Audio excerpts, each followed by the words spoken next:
네, 여야 모두 쇄신에 대한 의견이 많이 나오고 있습니다. 특히 초선 의원들이 목소리를 키우고 있는데요. 국민의힘 초선 의원 56명은 승리에 취하지 않고 당을 개혁해 나가겠다, 이러한 성명서를 발표하기도 했습니다. 입장 들어보겠습니다. 국민의힘 김형동 의원을 연결합니다. 안녕하십니까? 예, 안녕하세요. 국민의힘 안동예천의 김형동입니다. 예. 보궐선거 시장 두 곳 모두 국민의힘이 압승을 거뒀습니다. 지금 당내 분위기는 어때요? 당내 분위기는 전체적으로 좀 차분한 것 같습니다. 두 군데 보궐선거라고는 하지만 네.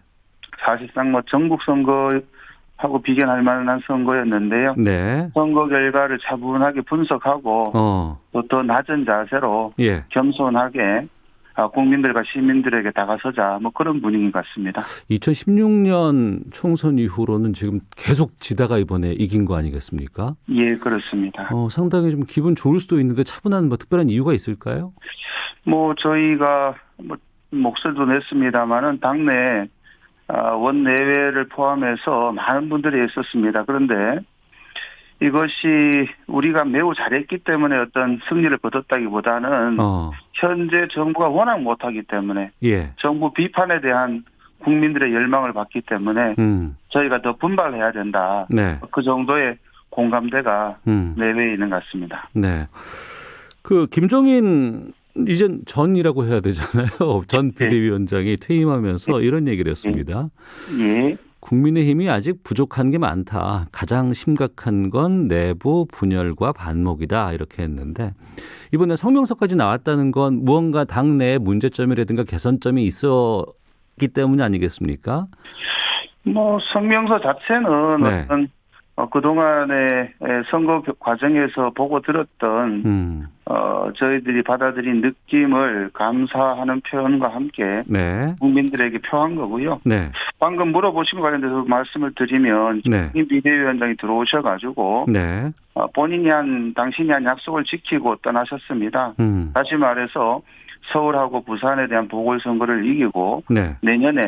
내년으로 다가왔는데요. 정권 교체의 어떤 발판을 만들겠다 하고 떠나셨고 아마도 그동안에도 계속 강조했지만은 국민의 힘이 네. 스스로 어떤 서고 국민들에게 시민들에게 다가갈 수 있는 역량을 더 키웠으면 한다라는 그 정도의 목소리가 아닌가 싶습니다. 예.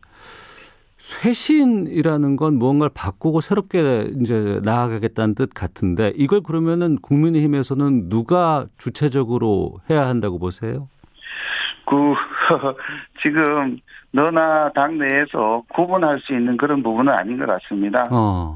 쇄신이라는 흔히 말하는 아젠다는 어느 특정 뭐 초선이든 다선이든 머무를 문제가 아니고 당 전체가 한번 일신하는 계기로 네. 삼아야 되고 저희도 그렇기 때문에 이것이 우리의 승리가 아니고 다시 한번 혁신하고 개혁할 수 있는 그런 기회를 국민과 시민들이 줬다고 받아들이는 겁니다. 네.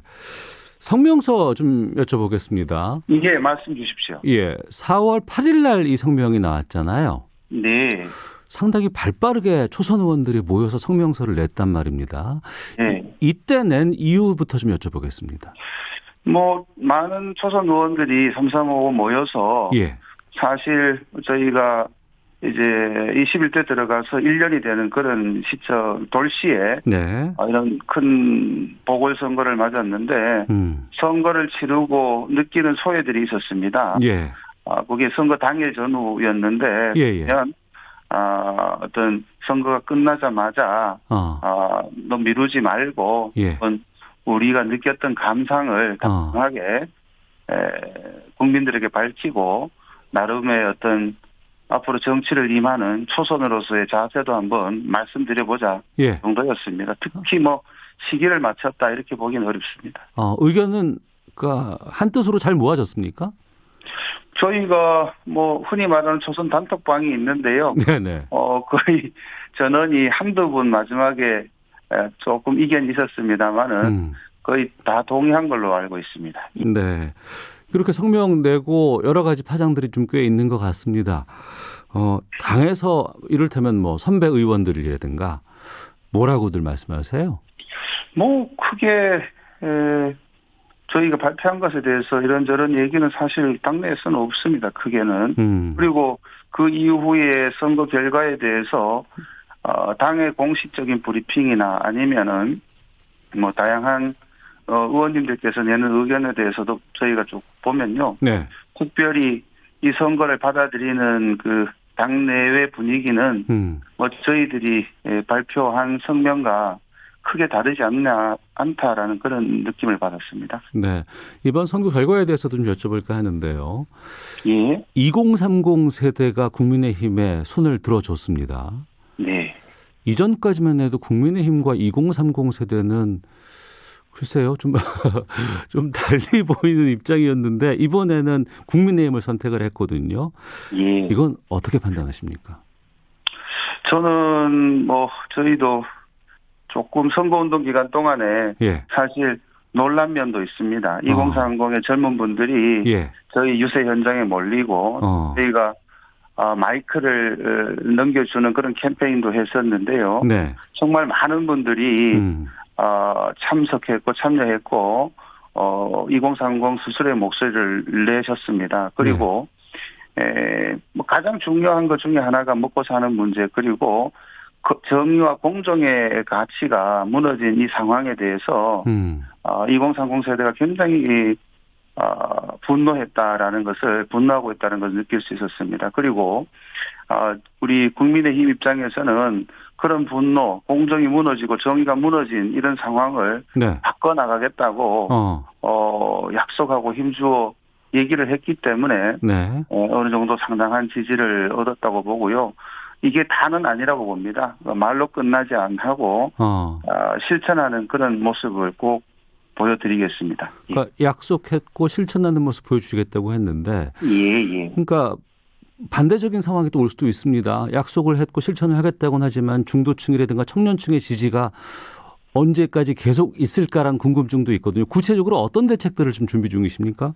결국에는 정책의 모습으로 나타나야 될 것 같습니다. 그러니까 이런 표현도 많았죠. 우리 당을 바라보면서 비판만 하지 사실상 대안을 가지고 얘기를 해줘야 된다. 이런 얘기를 많이 해왔는데요.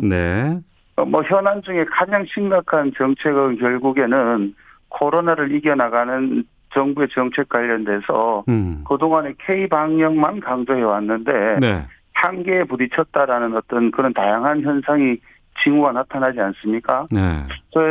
저희 같으면은 이 백신을 신속히 가장 많은 국민들이 가장 빠른 시일 내에 백신을 접종해서 이미 면역화되는 그런 과정으로 넘어가는 정책에 있어서 적극적인 목소리를 내려고 합니다.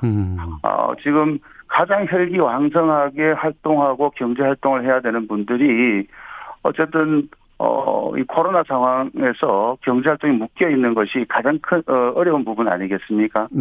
그런 부분에 대한 적극적인 정책 제안을 하려고 준비 중입니다. 지난해 총선 참패 이후에 약 1년의 시간을 김종인 비대위 체제로 진행을 했습니다. 그리고 이제 새로운 지도부를 구성해야 하는데 언론에서는 뭐 국민의힘 내 다선 의원들 이름으로 주로 거론을 하고 있는데 초선 의원들 보시기에 차기 당대표는 누가 해야 한다고 보세요? 저희는 누구가 아니고 어떻게 보면 어떤 상을 가진 리더십이 나왔으면 좋겠다라는 정도의 생각입니다. 다시 말해서 뭐 초선이 되고 다선은 안 되고 다선은 되고 초선은 안 된다 그런 개념은 있을 수가 없고요. 오히려 이번 선거 과정에서 드러난 국민들의 마음, 이 교감하고 소통하고 공감할 수 있는 능력을 가진 그런 리더십이 우리 당을 이끌어 가면 좋겠다. 그리고 조금 더 나아간다 그러면 국민들이 열망하는 시대 정신에 대해서 충분히 이해하고 있는 분들이 당을 이끌어가고 당원들의 마음을 함께 움직였으면 좋겠다라는 정도입니다. 좀 추상적이고 좋은 얘기만 하시는데 좀 구체적인 리더십을 말씀하신다면요? 지금 좀 전에 말씀드렸습니다마는 2030 청년들의 마음을 많이 얻었지 않습니까? 예. 저희가 그 부분에 대한 정책도 충분히 가지고 있어야 된다는 거고요.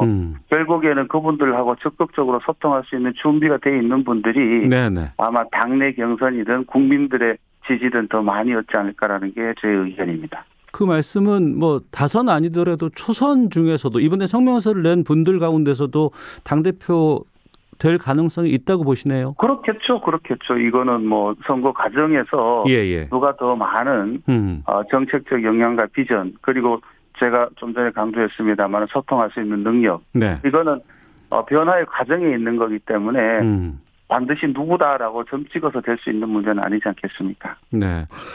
자, 그리고 뭐 국민의힘 내부뿐 아니라 지금 예. 이번 선거에서도 범야권 이렇게 같이 뛰지 않았습니까? 예, 그렇습니다. 지금 국민의당 안철수 대표도 있고 또 지금 원내에는 계시진 않지만 뭐 김무성, 나경원 전 의원이라든가 또 홍준표 의원도 있고 이분들과의 관계는 어떻게 정리가 돼야 된다고 보세요?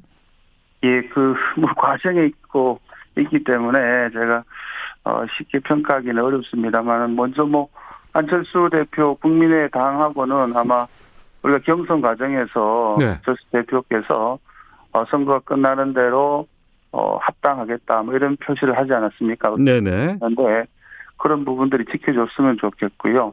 근데 입당과 합당은 다르지 않습니까? 제가 기억하기로는 합당을 하겠다라는 표현을 적었었는 것 같은데, 예. 뭐 지금 상황에서 그거는 또 상황이 변했다 그러면 이에 맞는 또 결단을 하시겠죠. 네. 결국에는 함께 하겠다라는 그 약속은 때문에 지켜져야 된다고 저는 생각합니다. 네. 나머지 원내외에 있는 많은 분들도 우리 국민의힘의 생각과 정책 방향이 맞다 그러면은 예. 함께 뭐 당 대표가 됐든 이후에 내년에 대선 공간이 됐든 다 함께 해서 뭐 정권을 심판하고 대한민국 바로 서는 정권 교체의 길로 함께 가야 된다. 뭐 그 부분은 대의가 아니겠습니까? 네. 자, 앞서서 뭐 양극화라든가 뭐 이런 것에 대해서 민심의 심판이라고 말씀해 주셨습니다. 예.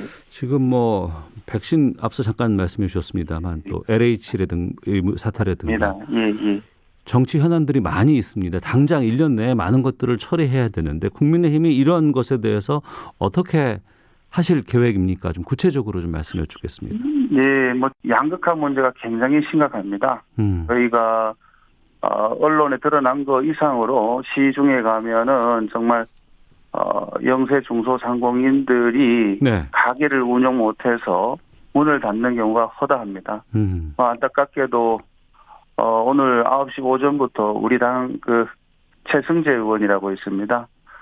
전에 소상공인협회 회장을 하셨는데 네. 이분들이 1년 동안 받은 피해에 대해서 정부가 적극적으로 소극적인 배상을 해줘야 된다. 그래서 예. 뭐 이런 요구가 국회에서 받아들여지지도 않고 정부가 전혀 귓등으로 듣고 있는 이 상황에 대한 너무 분노를 하셔가지고 지금 단식에 들어갔습니다. 예. 제가 드리고 싶은 말씀은 민생의 문제, 이 코로나 과정을 겪으면서 포스트 코로나의 문제가 아니고 네. 코로나를 어떻게 극복해야 되는 문제가 당장 현안입니다.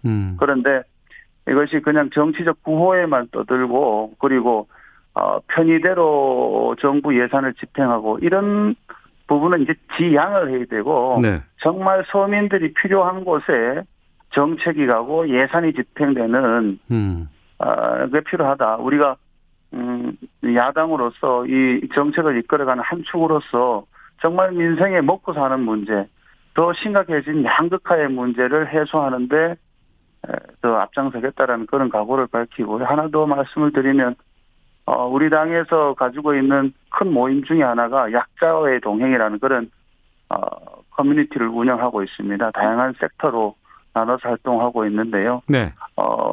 우리 초선 의원들 중심으로 해서 좀 더 어려운 분들, 약자들에게 다가서는 그런 정책을 실행해 보이겠습니다. 네. 민주당 얘기도 좀 여쭤보겠습니다. 민주당요? 예. 선거 참패하고 나서 거기서도 지금 여러 가지 얘기들 나오고 뭐 쇄신 목소리라든가 변화해야 된다는 얘기들 나오거든요. 어떻게 판단하세요? 뭐 저 상대당이고 어떤 부분에서는 제가 평가하기는 쉽지 않은 입장인 것 같습니다. 네. 그래도 불구하고 일반적으로 선거 패배하고 정치권에서 일어나는 쇄신의 목소리 이상으로 네. 적극적인 목소리가 나왔으면 좋겠는데 제가 듣기로 주말 동안에 네. 패배 이후에 낸 그 쇄신의 목소리가 아마 우리 당하고는 달리 뭐 다선이나 이런 여당 내 핵심 지지자들이 상당한 반론을 폈고 거기에 대해서 조선들이 조금 더 말씀을 못 내고 좀 네. 자제하고 있는 거 아닌가 그런 모습이 보여서 조금은 안타깝다 그렇게 보입니다. 네. 이제 내년 대선 이제 1년도 안 남았잖아요. 네, 그렇습니다. 국민의힘 후보가 아직까지는 눈에 띄지는 않는데 어떻습니까? 뭐 바꿔 얘기하면은 다른 당의 후보가 눈에 크게 띄는 분들이 있는지 모르겠습니다. 그리고 워낙 국민들이 현명하고 해서 예. 충분히 11개월 남았습니다만은 충분한 시간이 있다고 봅니다. 국민의힘도 여전히 부족하지만은 네. 많이 기억하고 쇄신하는 그런 모습을 보여드리겠습니다. 그리고 서울하고 부산에서 만들어지는 후보자가 만들어져서 시민들의 평가와 지지를 받는 그 경험을 저희들이 또 했습니다. 아마 남은 과정 동안에 꾸준하게 쇄신하면은 그 과정에서 좋은 후보자가 네. 특히 방금 말씀하신 강력하고 지지를 받는 그런 후보자가 등장하고 저희가 만들어내 보이겠습니다. 네. 윤석열 전 총장이 지금 범야권에서는 현재까지는 가장 높은 지지를 얻고 있거든요. 이건 어떻게 보십니까? 뭐 저는 작년 국감입니다. 시간 동안에 윤석열 총장을 그 여론조사 지지도 조사에서 빼야 되는 거 아니냐라고 중앙선거관리위원회 지적하기도 했습니다만은 네. 상대적으로 야권 후보로서 평가받고 이 정부의 실정 그다음에 정의롭지 못한 정책 집행에 대해서 윤 총장께서 날카롭게 꼬집은 그 부분에 대해서는 박수를 보냅니다. 이후에 기회가 돼서 뭐 윤석열 총장께서 우리 당에 입당을 해서 정치를 하시겠다 하면은 그 부분에 대해서 굳이 안 된다라고 얘기할 그런 저건 아닌 것 같습니다. 어쨌든 정권의 위선과 무능을 심판할 수 있는 많은 분들이 국민의 힘을 중심으로 해서 네. 함께 했으면 하는 그런 생각입니다. 알겠습니다. 자, 오늘 말씀 여기까지 듣겠습니다. 고맙습니다. 예, 아나운서님. 네. 네, 국민의힘 김형동 의원 연결해서 국민의힘 상황 좀 살펴봤습니다. 자, 이어서 이 시각 교통 상황 살펴보고 돌아오겠습니다. 교통정보센터의 임초희 리포터입니다.